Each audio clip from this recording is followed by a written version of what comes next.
Welcome back, guys. We have Frankie Corcoran on the pod today, who is the host of the Corcoran Entertainment Pod, which I cannot wait to dive into. It's all things movies, entertainment, all the things. We're also going to be talking sobriety journeys, mental health, anxiety, and best of all, imposter syndrome as a podcaster. I think anyone that has been a podcaster knows what I'm talking about. So let's just dive into it. Hi, Frankie. Hey, Heather, how's it going? Good. How is Canada treating you today? It's cold as crap here. Yeah. I think right now, at the time of this recording, it's like minus 25 right now degrees Celsius. So I'm big extra large hoodie on today to kind of just try to Mhm. keep I got the mini split blasting, but it can only do so much. Right. Yeah, I know. I'm trying to like do the math real quick. So that's like 2 or 3 degrees. Like that's in single digits Fahrenheit. So that is cold. Cold, but I'm adjusting, so Yeah. I'm It's just used been to it now. yeah, it's been in the teens all week here, and I'm just like, I'm done. This is the first winter, or this is like the first year that I've officially been like, I'm all set with winter, and it's only the end of January. Yeah, no, exactly. I always prefer winter at Christmas time, Hmm. and then after Christmas, I'm just like, okay, now just melt and let us get Right. to the summer. I'm And we're always done. like that. Yeah, yeah, and scene. Right. Yeah. Okay, so screw it, let's just dive right into it. So, you do a lot of sobriety and mental health advocacy, obviously from personal experience. Can you walk us through that story? Yeah, of course. And it's kind of interesting that we're talking about this now because Bell Let's Talk Day was actually last week. I'm not sure if that's Yeah. something. Yeah, that was a big thing. So I filmed a video last year, kind of talking a little bit about it on my Facebook page, and I kind of shared it, reshared it this year. But Mhm. basically, it kind of goes all the way back to my old, like way back when I feel like I'm explaining when I was back in my day. Um, Back when I was a kid, I've always kind of had really bad anxiety, but never really. It was one of those situations that I didn't know if it was anxiety. It's kind of like one of those things of I'm not an alcoholic, and meanwhile you're drinking like 10, Mhm. 10 beers a day, and you're like, I swear I'm not an alcoholic. Right. But I was constantly having anxiety attacks, which really kind of started probably around high school or so. I mean, leading up to high school, I was always overthinking. It was always a huge thing. And but once I got to high school, I really started to have horrible anxiety attacks. To the point that I'm like, it's not anxiety. It's like maybe I don't know, kind of funny that we were just talking about the cold weather. There was one year I literally said, "No, it's just cold. I'm just shivering." Meanwhile, I'm like literally having an anxiety attack. That happened to me one time, Mhm. and eventually, I kind of kept it in for the most part for the next few years. Graduated in 2017. Probably about a year or so after high school, I kind of really started to really be down on myself, and I started to see therapy, to talk to somebody once every few months type thing. Like I wasn't making it a regular thing. Mhm. Eventually, once COVID hit, that's when I really decided. It kind of just all culminated one day. I just had a complete breakdown with the pandemic and just being alone with my thoughts and things like that. It really just kind of came crashing down on me, and not having my creative outlets. I mean, I wasn't podcasting at the time. I Mhm. I, I was always big into theater. Work. I wasn't allowed to do that anymore. The most entertainment I was getting was just watching CNN and keeping track of how many COVID cases were in the world today. So God.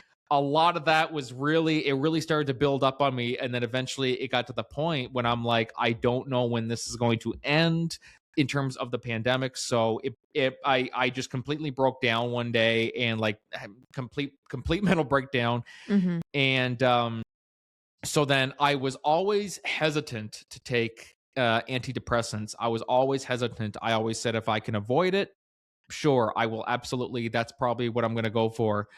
Is to just talk it through and hope for the best. Mhm. But unfortunately, after that breakdown, it was really difficult to kind of, you know, continue to keep it up. I was like, I think I need to take that extra step. So that's when I started to take sertraline. which I've been taking since July 2020. Actually, no, June. Actually, no, June 2020. And I've heard of instances where people have taken sertraline, but they also still drink.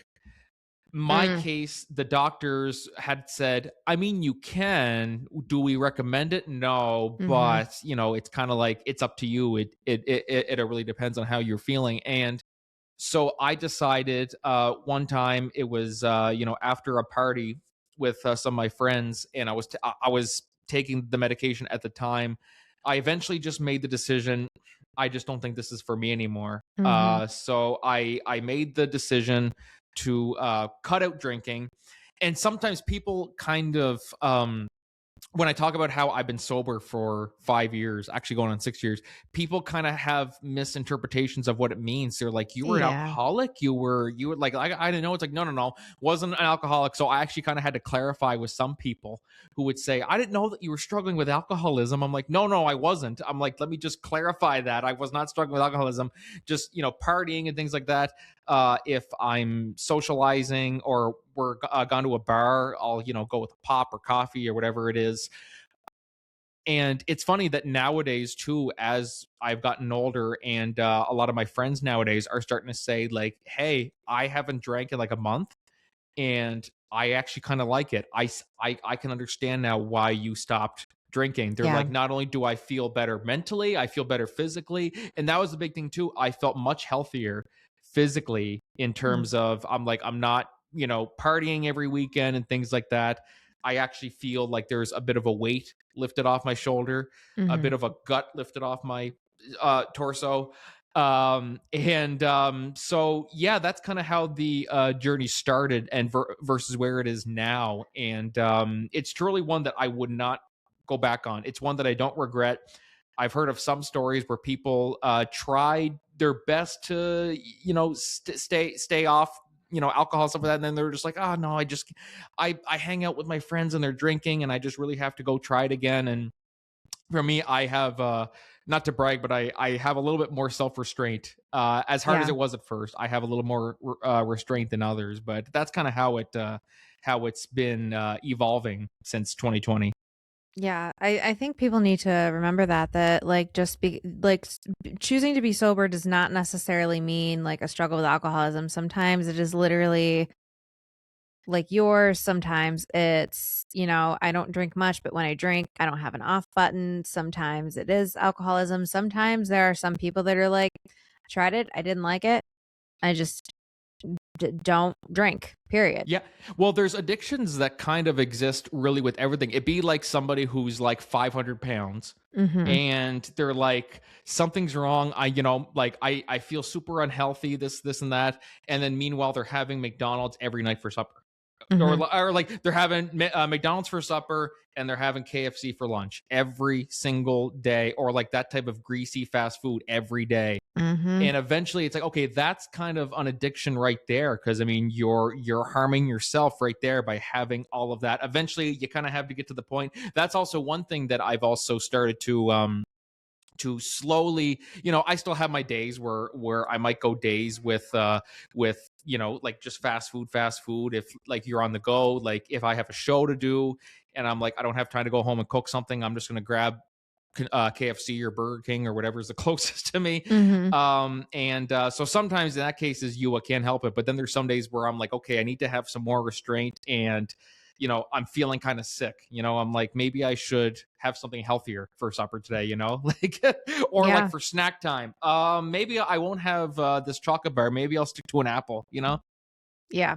No, that's another thing too. Like I'm actually going through that right now where I'm starting to like put more protein in my diet, like eat healthier, stuff like that. Like and it's so easy to go to fast food and it's so much harder to go and get the jerky sticks, get the little snacks, get the things that you can throw in your purse and it's so hard to, even if you have it on you, to be like, I need to eat that instead of this. It's a ton of discipline and it is not easy. So people that are actually making those choices, like it's not easy at all. No, exactly. And as much as we people, one of the things about society now is that we're always so quick to judge others off something that Mhm. we do ourselves. I drink a coffee once a day. Before I used to drink like 3 a day. Oh, yeah. And so back then I'd be like, oh my God, this guy's having too much coffee. Like, oh my God, he needs to slow it down. Meanwhile, I'm like sipping my fourth coffee. You know what I Mhm. mean? It's like, so we can be like that. And I think it really just it's really sometimes a matter of just take a step back. Why am I giving him crap when I'm doing the same thing? I'm giving this guy crap for blowing all of his money on, Pokemon cards. And meanwhile, I just went and bought um I don't know, in-game currency for a game like Grand Theft Auto. I just bought shark cards or something like that. You know what I mean? Yep. Like any Grand Theft Auto player listening out there probably be like, "Yep, that's me. You just call me out." But or Fortnite, what do they call that? V-Bucks or something like that. I can't remember. I I think don't that's what know. it is. I'm Something like like that. I like my boyfriend's a gamer, and like I was married to a gamer at one point. Do you think I know anything about these games? No. All you remember was them screaming while they're playing the games. Oh yeah, yeah. That's all you remember. You're just like, oh God, he's going to. Yeah, no, honestly, I will give my ex-husband credit. Like, I never heard him screaming at a game until he started playing Helldivers, and then it was over. Then I could hear him from like 4 blocks away, and I was like, no. That's here's the divorce papers. Is that It how it wasn't quite started? that, but it definitely had to do with the amount he was video gaming, among other things. I will say that. That had an effect. He's listening to this right now going, that's Yeah, not what happened. he's not. Other people attached to him are, but whatever. So when it came to pushing yourself towards the advocacy end, was it kind of more of a natural progression, or were you like, I really need to start speaking out about this? I think it was kind of a natural progression. I mean, it was one of those things that I was always, anytime I had struggles that I wanted to talk to, I'd only talk to like my inner circle about it. And so it was Bell, Let's Talk 2021 or 2022, I think, something like that. I can't remember which year it was, but I did my very, very first post for Bell Let's Talk where I basically talked, this is my story. And the amount of support, the amount of people who reached out and said, like, I feel more comfortable talking about this now. There was actually this year, I won't say names or anything on air, but there was a friend of mine, um, for Bell Let's Talk. He just put out a big Bell Let's Talk about anxiety, and he talked about his troubles and things like that. And then at the very end, he said, I have to thank my friend Frankie Corcoran for making his post because it really encouraged me to. Mm. And then so I messaged him. I said, oh, I'm like, I'm happy to help, man, and things like that. And I'm glad it's when you see that you're like I think it was the first post I made back in 2022 that I was like, there's people reaching out to me that I haven't talked to since high school, or there's people that I haven't even talked to in high school that are messaging me. I'm like, I never talked to you at all in my life, and you're messaging me. You know what I mean? Like it's Right. one of those things that I said, if I can reach more people instead of just talking to my inner circle, which I mean, yes, my inner circle's good. I got Hmm. lots of great supportive friends and things like that who through me talking about my troubles, they're able to open up about theirs. And I think that just making it one thing I said is that we shouldn't make this just a yearly thing, a once a year thing. Let's make this an Yeah. everyday thing. Talk about it whenever you want. I'm kind of like, just message me whenever, anybody who wants to talk. And so that's kind of when I started. It was kind of a natural. I said, I'll just put my story out there, see what happens, not knowing that it was going to get the response that it did. And so it's one of those things that it said, if I can help more people, Hmm. then then I don't mind kind of putting myself out there, So I'd say, yeah, it kind of just developed organically. Yeah. What's your, I guess, not even a hot take, but what's your take on men's mental health in Canada? Because we hear mostly about men's mental health in the US, and obviously, like globally, it's probably not the best. But what's your take living in a country outside of the US and how they handle men's mental health as a whole? I think I'm starting to find myself personally that post COVID, we're seeing a lot more people be open about it, kind of like what I did. And I think maybe that's a little bit kind of what inspired me do what I've been doing and being a strong advocate for it, and telling my story every year and things like that. I think that's kind of maybe where it got started from. But I'm seeing a lot more people now who are being more open. Like, I've been dealing with depression and things like that, and I think it's you compare it to men and women. I find women are more open about it. Like, Right. that's something you can probably agree with as well. Like, they're more open about it, whereas men, they kind of feel like they have to be like, no, like, I got nothing wrong with me. Mhm. But now with COVID, after COVID happening and everything, we're seeing lots more people who uh being stuck at home,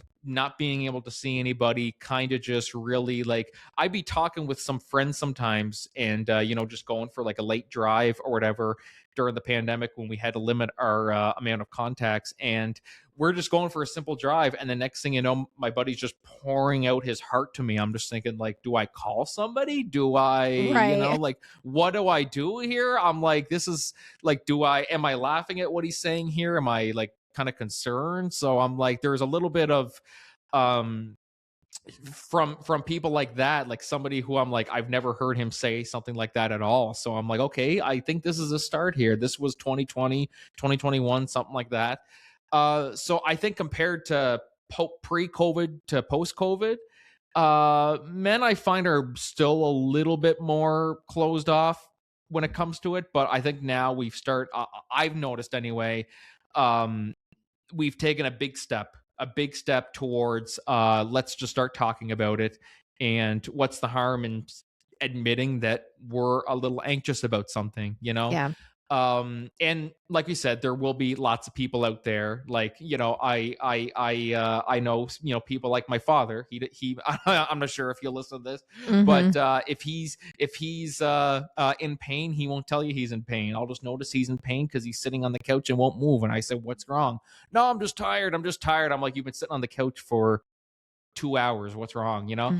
So there's bound to be people like that, but I'm really happy to see that we are getting more people be open about it.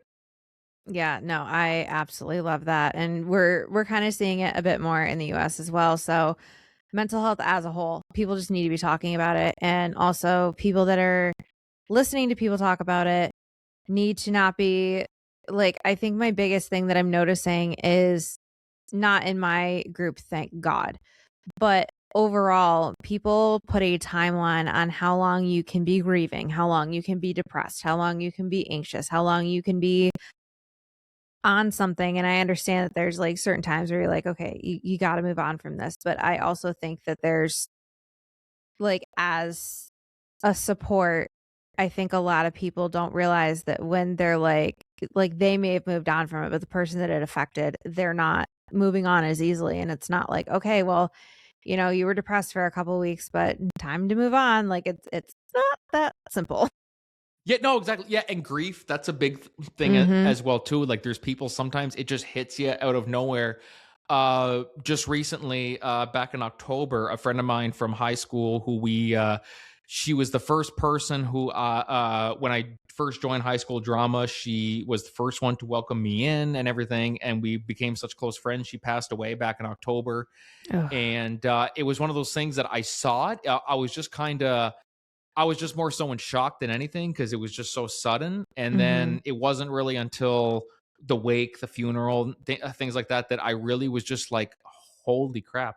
Like, that's when I really Yep. kind of started to feel. I said this. I said, at first I was like, I don't really feel good today. Like, I'm like, I don't, I'm not sick. I'm like, I just feel kind of down. And then the more I started thinking, I said that was the day of her wake, leading up to the wake. And I'm like, oh, that's probably what I'm thinking about. It's going to be tough going in there and things like that. So grief can come at you in a lot of different ways. And even the first, like, kind of like big loss in my life was actually in 2022, when my grandmother passed away at 92. Lived a great life. So at first I was like, she lived a great life.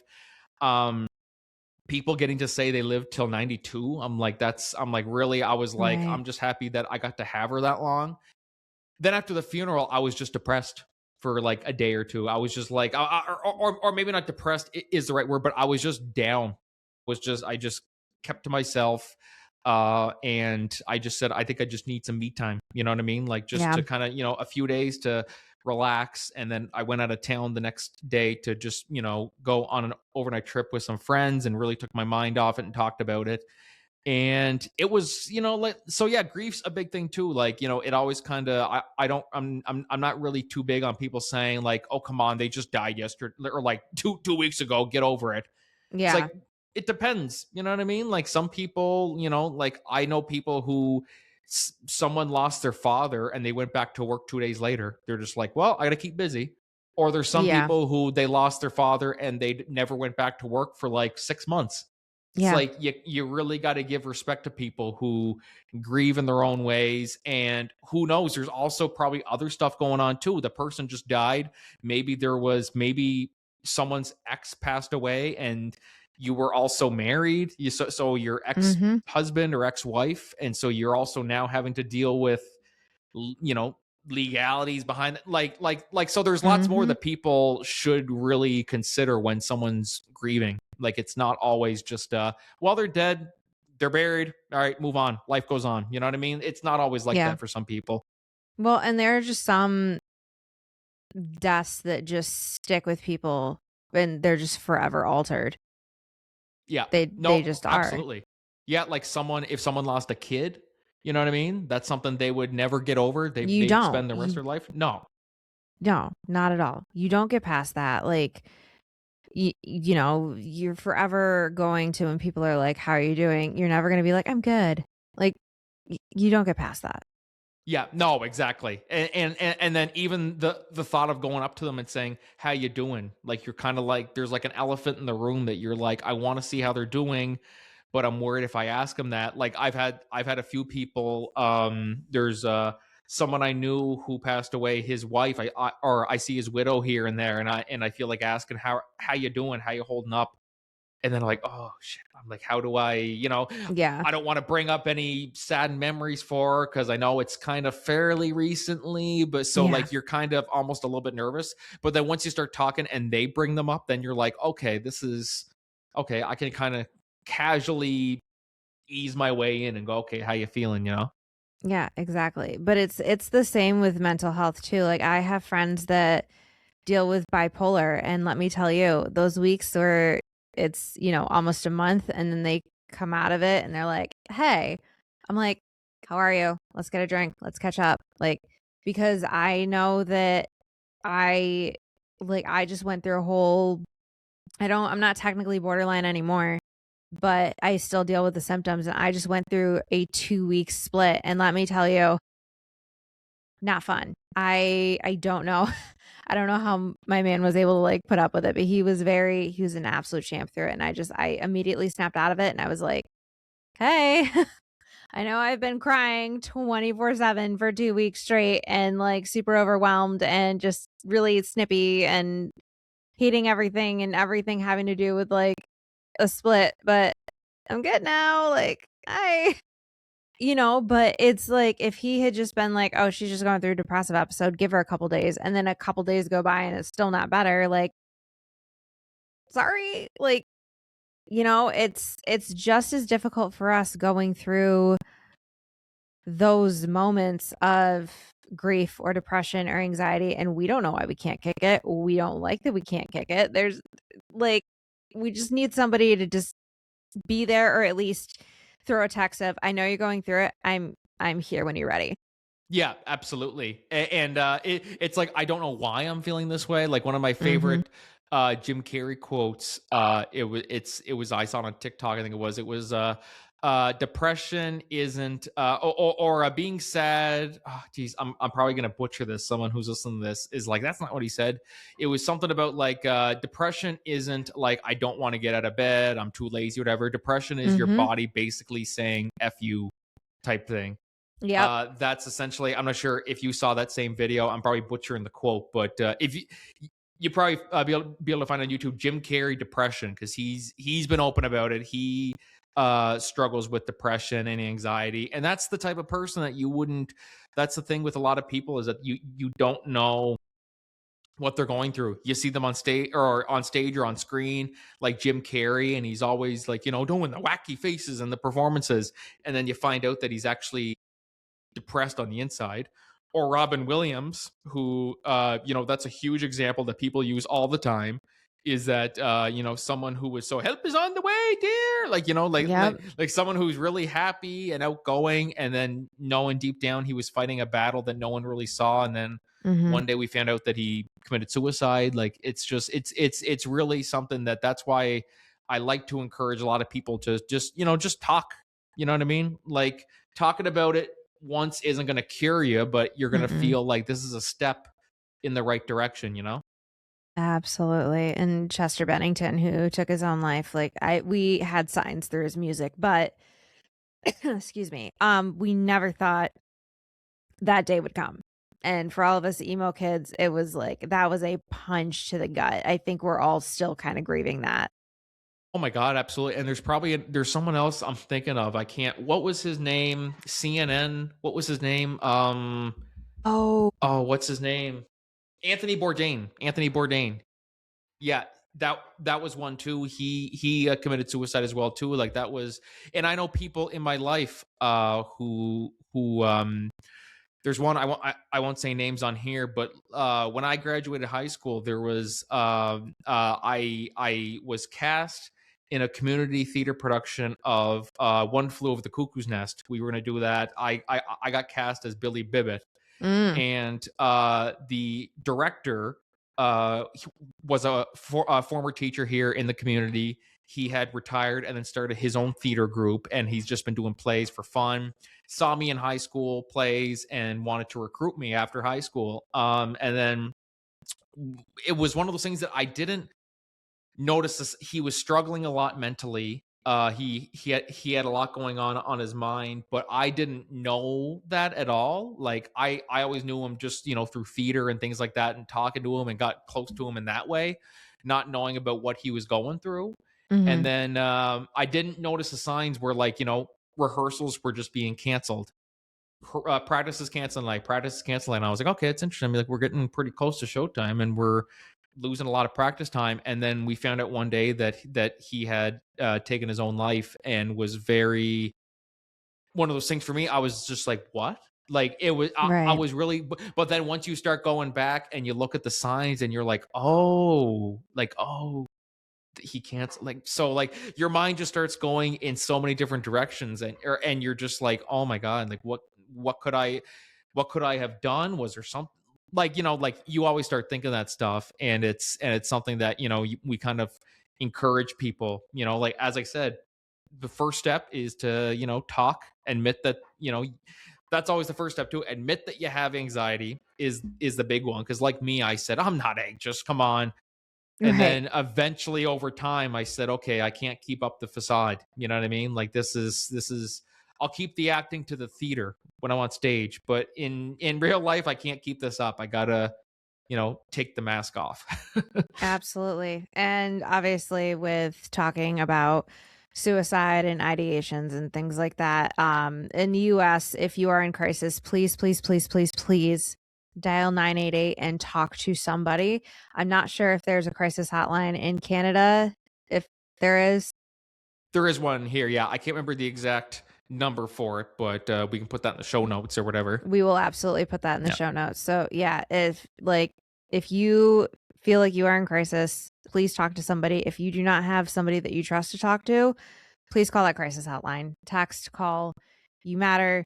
You belong here. And I say that anytime suicide is ever brought up on this show, just because I feel like I need to reiterate that we're not just lightly, going over it. It's a very serious subject. It's a very permanent decision. And I don't want anybody making that decision. No, absolutely. And thank you for bringing that up too, because that's a big one that, it's something that, yeah, it's such a sensitive topic that Mm-hmm. is not always taken, because it's not like one of those decisions that you can move past from. once Mm-hmm. once you make that decision, that's it, you're done. You know what I mean? Like there's no going back and think about the effect it would leave on everybody in your family. Like it's a whole chain of events. and it's something that should it's always great to see people take it seriously and encourage people to seek the help that they need, if any. Yes, 1000%. Not to take a complete left turn, because we were diving into some serious context, but your podcast, Corcoran Entertainment, obviously Corcoran's your last name. We kind of got the idea of the name, but what made you decide to start this podcast to begin with, and what is it about? It's obviously like entertainment, movies, all of that, but give us the rundown. Yeah, of course. And it's kind of interesting because this whole thing kind of started through my anxiety battles in a way, Mhm. because as I mentioned before, I always loved doing theater. Did theater all the way through high school, and then even after graduating, I still stuck around doing community theater. And then that was always my outlet. That was always my outlet. I'm like, I had a terrible day at work, or something's going on in the world, or in my life or whatever. But hey, at least I have practice for this play tonight. You know what I mean? Mhm. And then after COVID hit, it was like, okay, I had a terrible day. I'm just gonna go home to bed. I had a terrible day. I'm just Yep. gonna go home, play Minecraft. Like it was like I got nothing, you know what I mean? So Right. I was like, I kind of lost that creative outlet. And so what I started to do was I started to take a real interest. I had an interest in a long time of like writing plays and things like that. But just I was like, I don't really know where to begin. And because I had lots of time, and because there was no plays that I had to focus on or learn lines for anything, I said, what if I kind of just started looking more into what goes into the behind the scenes of theatrical productions. Like I've always kind of seen some through the plays I've done, but I'm like, I'd love to kind of take my chance and go for it. So that's when I started Corcoran Entertainment, which started as just a theater business. I was just going to do just plays and everything like that.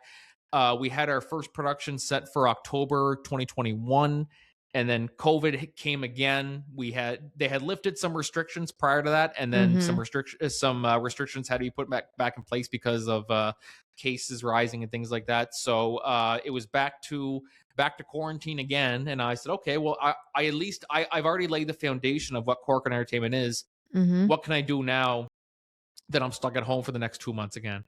So that's how the Corcoran Entertainment Show came about. I always wanted to do a podcast of some kind.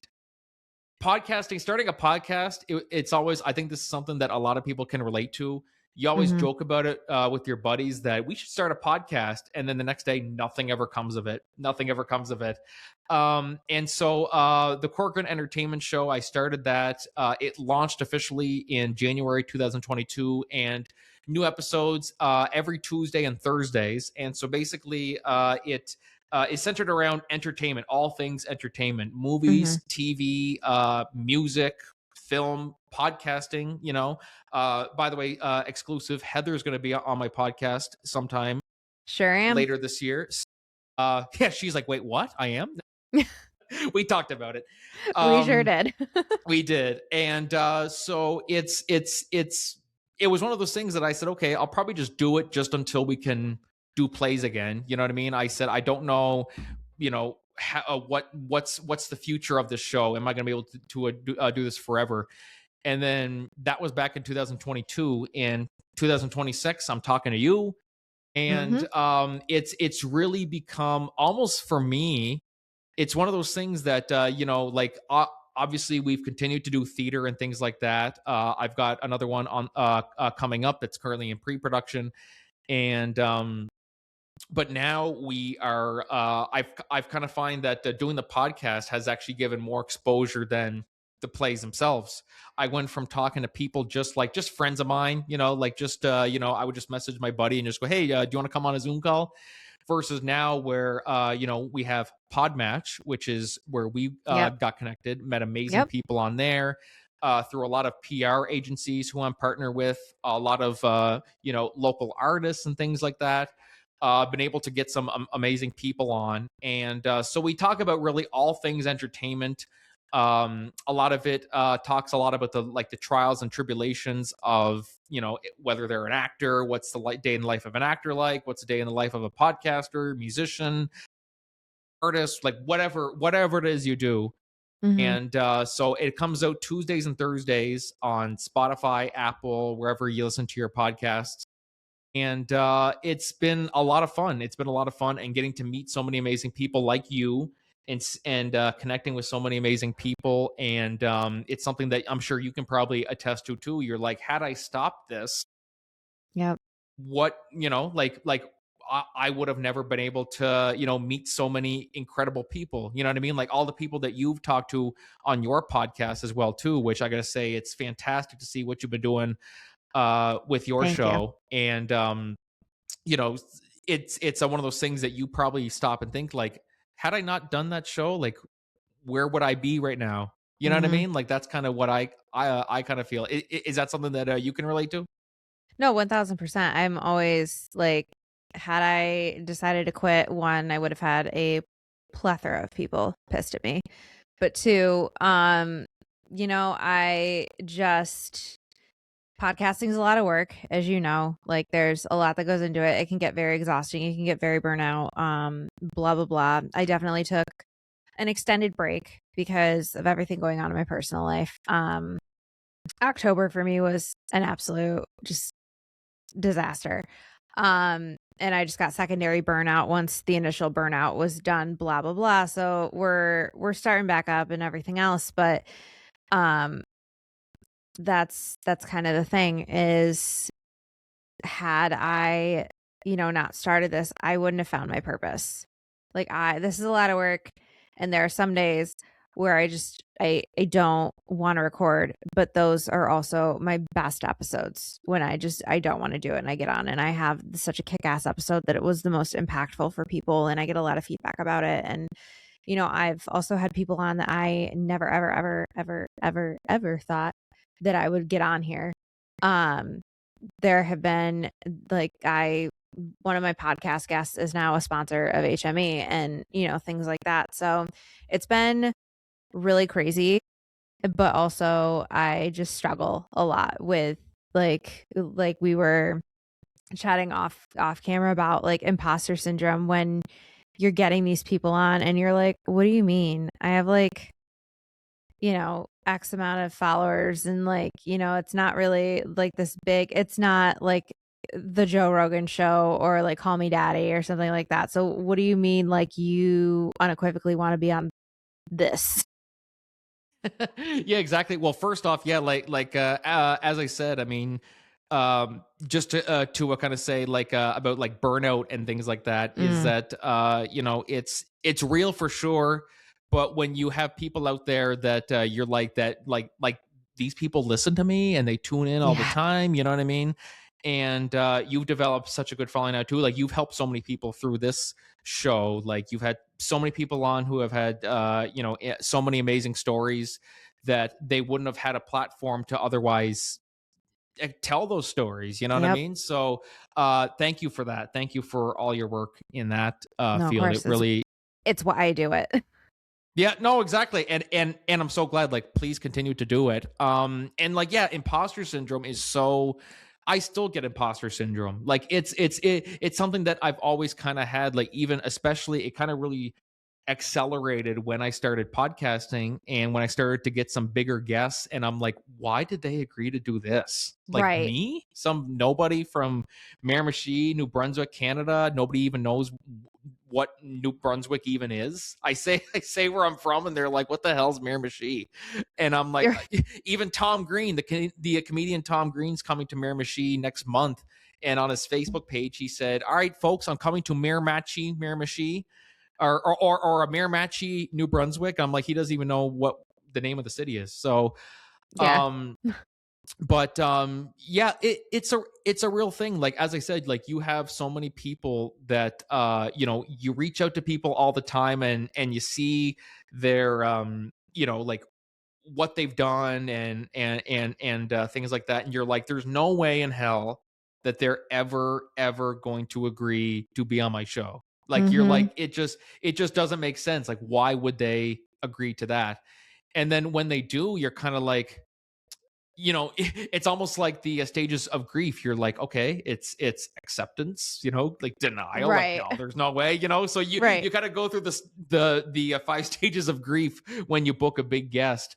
The biggest one for me was it's an episode with Patrick Fabian from Better Call Saul. For those of you guys who watch Better Call Saul, he played Mhm. Howard Hamlin on the show, and he was somebody. His character arc, I won't spoil anything for Better Call Saul, but it was such an engaging arc to have throughout the show. Like he's a character you loved, but you hated him, and then you loved him, and then you hated him. And he brought such amazing life to it that I said I want to talk to him. Like, he's one of the people that I love to have on, and send a lot of emails out. And then eventually, I remember waking up one morning, and it was like a hi. It was an email from his publicist saying, "Hi Frankie, thanks for reaching out. Patrick would love to be on." And I was just like, "Hold on, is this Yeah. a different? Is this Patrick like Star, or like I don't know, some other Right. Patrick that I'm like that I emailed and I don't remember?" Like I kind of had to look twice, and so I remember the whole day I was literally just like jittery all day. I was like, "Oh my god, this is the biggest." And then as soon as I still remember, as soon as he hopped on the call, I was just like, "Oh God, here we go, here we go." I'm gonna like, it's one of those things that I'm like, as soon as he comes on, I'm gonna like stutter up a storm, and I'm gonna Mhm. look like an idiot. And he comes on, he's just like, "Hey man, thanks for having me on, dude." Like, like it was really, I was like, "Holy crap, he's really, really cool." And then Mhm. it just kind of flowed from there. And then afterwards, I said, "That just felt great. That felt really, really good." And then, so then the imposter syndrome kind of settles a bit, and I'm just like, why did he agree to talk to me? Right. It's like, "Oh, I You know what I can mean? do this, but can I?" Yeah, exactly. I'm going through all that in my head. I'm like, Yeah. why? Huh? What? Like, this doesn't even make any sense. It's kind of like whenever you meet your childhood hero, basically. You know what I Yeah. mean? Which guest for you? Like, was there a particular guest that you had mentioned earlier? You had someone on your show, and you were like, "Wait, me? Like, why?" There's been a few. I've gotten a couple bigger names from the TikTok world that have just been such incredible people. One of them actually, Badge 502, he's the EMT guy that's all over social media and stuff. He actually sponsors HME now because he saw something in me that I did not. And that was like such a huge thing for me. And I absolutely adore Anthony and his family and, all of that. And it was crazy when we were just randomly talking about like sponsorships and stuff like that. And he was like, "Okay, well, I'm going to sponsor you." And I'm like, "You're going to what?" So he was like, "No, you've got something good." And like, he was saying all these like amazing things. And I actually have a screenshot of, cause I had something big had happened and I can't remember what it was. And, I texted him about it and he was like, "Well, what can I do?" And I was like, "Remind me that like I'm supposed to be doing this." And he sent me this novel and I literally have a screenshot and I read it back every time I'm like doubting myself because I'm like, somebody who it's one thing when your friends are like, "Oh my God, no, you got this, you got this." But when somebody who has known me for literally approximately a year, like he stumbled into my TikTok live on January 3rd of 2025. And from there, like he saw something that I I see but I don't see kind of thing. But I think my biggest pinch me moment was getting Sean Koss on the podcast. I had met him technically at the Oddities Expo out in Buffalo 2024. And I've been a huge fan of his artwork. There's actually a couple pieces like in the office right now. But his I'm looking at it right now. His print on borderline personality disorder that I saw, like, I believe right after I got diagnosed. It was one of those where the Facebook algorithm like creates, what you're looking for. And I had seen it and I had felt so freaking seen. And from there, I wanted to pay that forward. And that's how I started the blog, Diaries of a Borderline, back in like 2018. And then I started this in 2023. So he was always like a big, huge guest. So I went back to the expo in 2025 and I went with my friend Lexi. And she literally she was kind of picking on me a little bit, like in a good way, because I pitched in person and I was like, hey, I love what you do. I run a mental health podcast. I'll message you in a couple of days just to like, give you some time to think about it, but I would love to have you on. And he was like, yeah, no, that sounds great. And I was like, what? Is this the right one? I literally expected him because I mean, he's pretty big in social media and art and all of that. So I was like, I expected him to do the whole polite, like, yeah, no, like definitely shoot me a message and we can chat further. And then like, he would gently Nothing. let me down. And he was like, yeah, no, that sounds great. Like, what's it called? And then he writes it down. And then I message him and I'm like, he's not gonna, and then he's just booking left and right and shows up and he is literally the coolest, like most just like fun, awkward, like normal person ever, which I mean, honestly, everyone is just a human being. But you get that pinch me moment of like, you were the reason that I even like started all of this and you are episode number 100. Like, That's and actually kind of like the universe was telling you something. He's such a sweet human. But who was your biggest pinch me? Was it the Phil from Better Call Saul or was it someone else? Probably, yeah. I'd say Patrick Fabian probably was one. What was I thinking? It was, you know what? It was the Patrick and Fabian, and my ADHD brain went Phil. Uncle Phil from Fresh Prince. Oh, God, so rest in peace. Oh yeah, there's been a few people that one of them that is actually we work together on numerous occasions through podcasting and stuff like that. Is Christian Potenza. He is for anybody who watches Total Drama 16. He's a big voice actor in that. It's a big Canadian cartoon as well too. I was just gonna say I don't think I've ever heard of it. Oh really? Yeah, no. But yeah, so that was a big one having him on, and then we ended up becoming like partners in a lot of podcasting stuff. And it was one of those things that I said, oh my God, like he wants to work with me, like what, like someone like him, he's in the industry. I'm like, how? And I grew up watching him.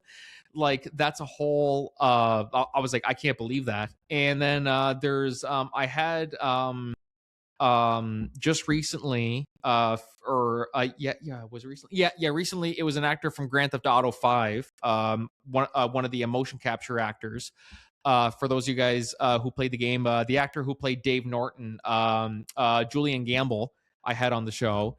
And that was another like pinch me moment. I said, wow, this is the guy I literally played with in the game, you know what I mean? Right. And yeah, there's so many more that that I can't. Gary Chalk is one too. He's a fantastic actor. He's been in like a whole slew of projects. You guys have probably seen him.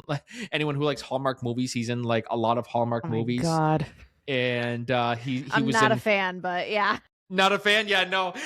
As soon as I told my mom loves Hallmark. As soon as I told her that I had him on, she's like, no, you didn't. I said, yep. So I after we finished recording, I said, can you do a shout out to my mom? And he said, hi, Paula, this is Gary Chalk here. And she said, oh my God, you didn't. Oh my I said, you didn't believe me. I had to show you. Well, especially with AI now, you never know. Right. I actually thought about that. That was one thing that I thought about, my anxiety brain kind of goes to is if I say that I have this person on, are people going to believe me? Oh my gosh. Especially with AI, because people are like, no, look, I barely know how to work a computer. Anybody that knows me cannot accuse me of ever using AI for anything because I'm over here like, how do you even use ChatGPT? Literally, right? Like I said, if I wanted to use AI to make a guest, I would literally I'd already have 10 episodes with Bill Burr right now. You know what I mean? Like honestly. I'm like literally I would have 10 episodes with him. I'd have a few with Theo Vaughn. I'd have some with Joe Rogan. Dude, can I just say Theo Vaughn is 1000% a bucket list guest. I will have that man on at some point in my life. It will happen. He is I say this with full confidence. Like I'm not sitting here like literally handing my credit card over at the expo, like shaking like a leaf because I just pitched to Sean Cost. But yeah, no, Theo Von's definitely coming on. But like, well, no, honestly, that's actually probably in the realm of possibility, because you look at who Theo Von has on his podcast. Literally, he goes from Bernie Sanders, and then he interviews a lunch lady, and then he interviews an actor, and then he interviews like a garbage man, like so he literally interviews like everybody. And that was why there was a joke that comedian Mark Maron said about him that got him a lot of flack, but I actually laughed because I said it's kind of accurate a little bit. He basically said, I'm not sure you can cut this out if it's he says, I feel like if Hitler was alive today, he'd probably appear on Theo Von's podcast. And Theo will be like, so yeah, Hitler, y'all did a lot of meth, huh? Right? That's crazy, dog. Like, start talking like Theo. And I was like, yeah, I could see Theo Von. That's what he would be like. You know what I mean? Like, he would have anybody on his podcast. He would talk to anybody. You know what I mean? But I love that, but yeah, it's especially so with good. how big he is. No, I think he's like the number 5 biggest podcast in the world. He's in the top 10 at least. Like, he's gotten, and even one of my favorite interviews he did this year was with the Rizzler, that kid. And he's talking to him like they're like he's an adult. He's like, yo, man, so like when your mom like she grounds you, like, bro, like, dog, how angry does that make you? Like, he's just talking to him like he's an actual adult. I said it's so friggin' well done. What I love about his interviewing style is it never feels like an interview. Like, I remember watching his episode with Suicide Boys, and I don't think he ever really actually asked a question. Like, it just flowed for 2 hours, and I was like, where's the start to this? Like, I hit play and it started, but like there was no like, all right, we got so and so. It just flowed, and I was like, that is a goal for like to not you like obviously have questions and stuff and have the interview, but that's always what I've wanted, is for it to feel like a back and forth, like chit chat, like old friends. And like you and I would talk off camera that we did half the podcast episode in the prep call because we were just like going back and forth, and I was like, yep, no, this is the vibe. This is the vibe. Exactly. And it was so funny. I did that pre-call in a local cafe. I like to go to a cafe and do work and stuff like that. And it was so funny that I'm sitting there. It wasn't that busy that day, but I was kind of talking. We're like talking as if like you were sitting across from me, and you kind of were, but like people around me are just hearing me like laughing to myself. And the first thing, what the hell is this guy's problem? Like, God. But that's how you know. And that's why I do those calls, because for me, it helps my anxiety and my mental health with getting this done, because I don't feel like I'm diving right into things. I feel like I'm getting a vibe for someone. Like, there's a few people that I know that their time is precious. So I'm like, if I have a really good feel and I know like what kind of questions I want to ask and what direction I want it to go, I'll skip the pre-call and I'll just kind of do a double check. But for people that I don't know, I'm like, we're doing a prep call, because like I don't know you. I got to make sure that the vibe is good. I got to make sure that like, it's going to be something that actually aligns with what I'm doing. Now at this point, like I'm literally vetting everything through my manager, because I'm like, look, I think of one thing, but like I need an outsider's perspective to make sure that it's like a double duty thing, because I want this pod to go somewhere. And therefore, I'm unfortunately at the point where I have to vet people. Well, then even my anxiety sometimes will get like, we talk about having like big people on. If I get a certain big guest on, I'm like, not gonna lie, there's a part of me that's like, what if I go on the Zoom call and it's some like, I don't know, I'm just gonna throw out a random guest. Let's just say, for example, I had Jason Momoa on the show or something like that. I'm like, okay, I booked Jason Momoa, awesome. And then you get on the call and it's just some like big overweight guy with no shirt on, like eating ice cream or something like that. You're just like, haha, I got you, or something like that. You're like, I'm like, yeah, I'm like, could that happen? I'm like, I don't know. Like, someone could hear that and be like, no, there's no way that would happen. I'm like, I don't know. I feel like it could. It seems like you're like, you get some of these guests, you're like, it seems way too good to be true. Like Jason Momoa wanting to come on my show. What? Like, Well, some of these emails I get, I literally have to like really look at it to be like, so real looking, but like you find something that you realize it's like it's spam. But some of these you're like, this is like legit. And then so when you're trying to find those legit emails, you're sitting there and you're like trying to spot all the little things that could like point out that it's a fake or it's a bot or something like that.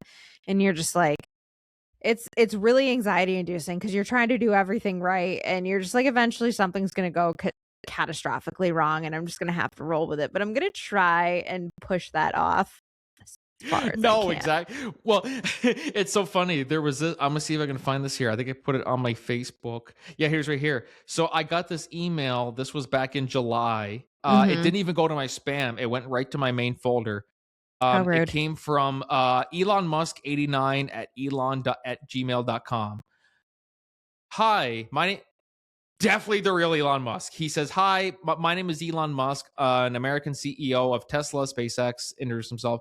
Where is it here? I had one idea that never changed my mind: that you should use your wealth to help people, and I have decided to give 1,500,000 United dollars. He doesn't even say United States dollars to randomly selected individuals worldwide. On receipt of this email, you should count yourself as a lucky individual, and that's the legit. I got that one morning and I put on Facebook and I had one comment, someone going, "Spam, don't answer that. It's not real." I'm like, yes, I know it's not real. I just thought it was funny. So, because Yeah, I put on Facebook, I said, "Happy retirement to me." And then that right. one person commented, "No, you're not. You're not." I'm like, yes, I'm joking.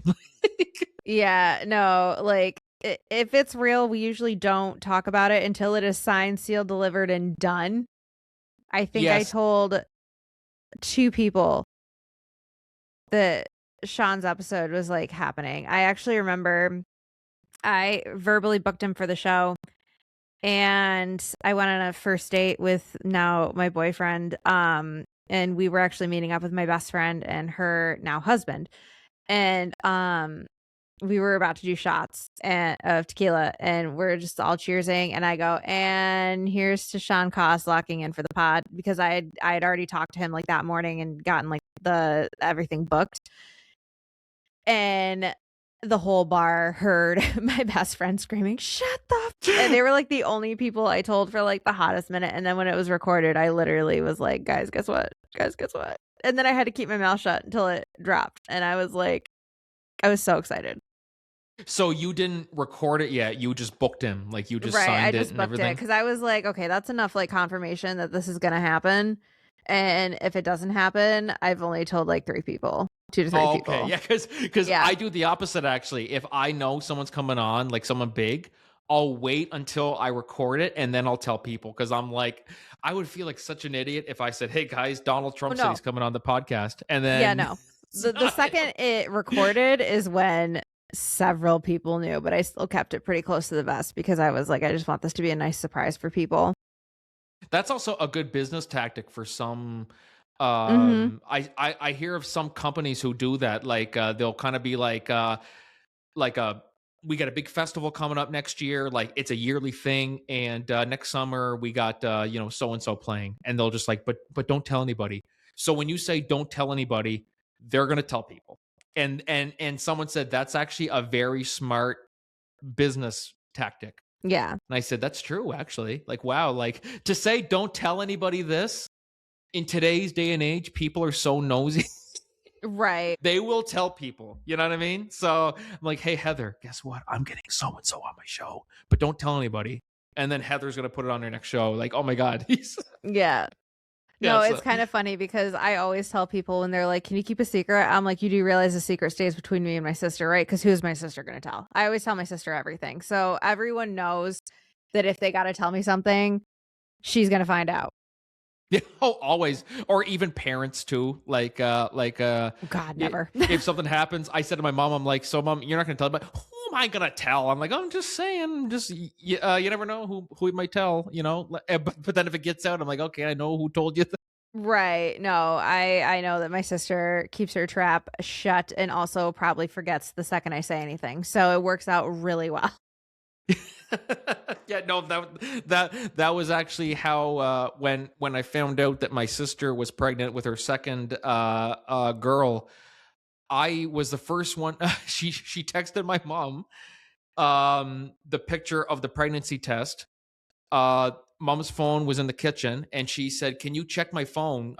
Someone just texted me." I said, it was." I won't say my sister's name on air. I opened it up. I said, "Oh, it's my sister." What does it say? And I was looking at it. I was like, I think you might want to look at this. And then she runs. Right. Next time she saw me, she said, "Don't you say a fucking word." I said, "I'm not." I said, "I'm trying to pretend." I said, "I forgot about it until you reminded me." I said, "Shut Right. up, It's shut like, up, don't say." don't say a word about what. Yeah, exactly. I was like, I want to try. She's like, "I'm not kidding. Don't say a word." I said, I don't know what you're talking about. Just shut up." Right. Like, I know nothing. Mm-mm. That's the best way. And then I go tell everybody. No, I'm kidding. Right. Oh my God. So what do you do to, just to kind of wrap up a little bit, but what do you do to help your own mental health, especially with the podcast and everything else you have going on? Obviously, you're an uncle and all of that. I'm also a dog dad. Ugh, I'm a big animal lover. That's a big thing too. what kind of I dog? didn't bring him with me. I left him next door. I'm No. at my studio right now because I said as soon as I start talking, that's the thing I do. As soon as I start talking, he starts. If I'm talking to somebody who's not him, just like he starts going. I'm just like, get out. What kind of dog? Golden doodle, big Ugh. 85-pound golden doodle with that who has given me back problems. Mm-hmm. By the way, how is your dog? I saw on Instagram today that your dog's Oh my God. Okay. So a PSA to dog owners, dogs like to eat cat shit. And in that is cat litter. And we haven't had an issue with that until I switched the litter to the Arm & Hammer lightweight. The ingredient in that, the main ingredient in that is wheat. Wheat can cause digestive issues in dogs. I am running on like no sleep right now because she had me up at 2:30 in the morning to go out to poop again. And I realize this is TMI for people, but I really don't care. It was like a whole thing. So usually I keep the laundry room closed so that she can't but I fell asleep on the couch. So, because usually I'm like, even if I have to come upstairs to record, that door is closed because I don't trust her to not go in and try to get a little fecal snack. So I just literally, I didn't even realize she ate it until I went into the laundry room for something and I just see a piece like on the floor and I went, "You gotta be joking." And then she was so uncomfortable last night. She wouldn't sleep in bed with me. She kept getting up and moving around. She was like growling and whining under the bed at like 2:00 in the morning. So we get up, I take her outside. She's never, ever, ever, ever, ever, ever asked to go outside. So I was like, my dog is dying. This is wonderful. Like, lovely. So she's fine as of right now. She's, back to being an absolute menace to society. And I've never been happier that she is being that way because I was so scared last night. But yeah, she's fine now. But yeah, so PSA to dog parents, lightweight cat litter. No, like I will be switching back. I never want to do this again. And I know this won't be the last time that she'll eat cat poop. So this is lovely. And it's the most disgusting thing that dogs do. Like they clean themselves, fine, whatever. It's the eating the cat shit that I draw the line. And I'm like, why do I have a dog? I love her to death. Literally. But like, it's the most disgusting thing that dogs do. I don't get it. Mine was sick a couple months ago. I was doing a podcast in here and I brought him with me. And he had been shitting in the house all morning. He ate something in the garbage. I said, okay. I said, he ate something. Maybe it'll pass. So I bring him over here. I'm doing a podcast. And so he's sitting there. And then I smelled something horrible. I said, what was that? I said, oh no. I said, I'm doing a podcast. I said, I'm not going to look right now. I just said, I don't know. Something happened. Mm-hmm. I look up and it was just a puddle, a brown TMI, a brown puddle in front of me. And yeah. Oh, it's the absolute worst. Spraying, scrubbing. Sorry, guys. You guys were probably This is a hot mess. We put the hot mess in Yep, hot mess espresso. Is we shit. sure did. Thankful that is the one thing that I'm grateful for. She did not poop in the house. Everything was solid. I'm like, okay. That makes it Like, better. oh my God. I'm over here like because I live in an HOA and they're very big on like cleaning up after your dog, which I'm totally fine with. But I'm just sitting there like, if this is diarrhea, I don't know how to explain to them that I'm just leaving this out here because I don't know how you pick up liquid. And thankfully it wasn't. And I'm just sitting here like questioning. It's 4 degrees out. It is 2:30 in the morning. She is taking the biggest freaking shit of her life. And I'm just sitting here questioning all of my, like, I'm like, if she's not better, I'm gonna have to call my ex-husband because we technically quote unquote share her. I'm gonna have to call my ex-husband and let him know what's going on. And I'm gonna have to move my day around and take her to the vet in the morning. And like, I don't know how much this is gonna cost me, but like, it's probably gonna be ridiculous for them to probably tell me that she's fine and that she probably shouldn't eat cat litter, which we all know this. But you know, I was worried about blockages. It was like a whole thing. So get a Yeah, dog, they said. I literally have anxiety attacks before I go to the vet, not because Mm-hmm. I'm worried for Ozzy, but I'm worried that it's gonna cost me like an arm and a leg. Mm-hmm. It's like, Yeah. okay, I'm about to fork away like, $900 that, that I'm just Mm-hmm. not going to have anymore. But sorry, we got off track here. We went from talking about my what keeps me grounded, and we went from that to talking about dog shit. So Well, that is on the list of what doesn't keep me grounded because I actually questioned everything about my sanity last night. Going on like, to what why? keeps us grounded. What keeps us grounded? Not in shit. But no, so yeah, like dog. I mean, like in all honesty, though, dogs. I didn't realize until I got my own dog just how much it saves me. It They just really saves do. you. Like, so my family, like my first dog was our family dog that my parents had. Mm-hmm. It was a terrier Shih Tzu mix. He was abused when we got him, and he was really possessive of his stuff and things like that. But we loved him anyway. He passed away Christmas morning, 2019. 5 a.m. Lovely. trip to the 24-hour clinic that was an hour away from us because nothing else was open because it was Christmas. And so after that, we were like, "That's it. We're never getting another dog again. Mm-hmm. Period. That's it. I'm not going through that again." Then COVID came, and I'm like, I want something. You know what I mean? I said, as I said, I need something to keep me going. I didn't get it in 2020. I was like, I'm just waiting for the right opportunity. And then March or February 2022 came, and friends of mine said that, hey, our daughter is having doodle puppies and they're going quick. So do you want one? Because you had mentioned to us before that you wanted one. And I was just like, well, I still live with my mom and dad. I better ask them first if it's okay if I buy one. They're just like, Mm-hmm. yeah, it's your money. It's just Yeah. you buy it. They said it's your dog. So I didn't realize until buying a dog just how much therapy it is. If you're stressed, they know you're stressed. They come up and they're nudging you and things like that. And don't know what I'd do without them. Yeah. Another one is time with family is a big thing too. Like as I said, I'm an uncle, and I'm really really close. I have a lot of close friends. Family, our family's really really close. My friends, I still see the same friends since high school, so we still get together a lot. And then also I still do lots of theater outside of, so I produce my own shows through Corcoran Entertainment, but I also still do a lot of other plays within the community. So there's CM Productions, which is it was basically my high school drama club director Chris Matheson started his own theater thing to kind of keep the alumni involved. So I continue to do that. And I also do some stuff with our local church. They put on dessert theaters.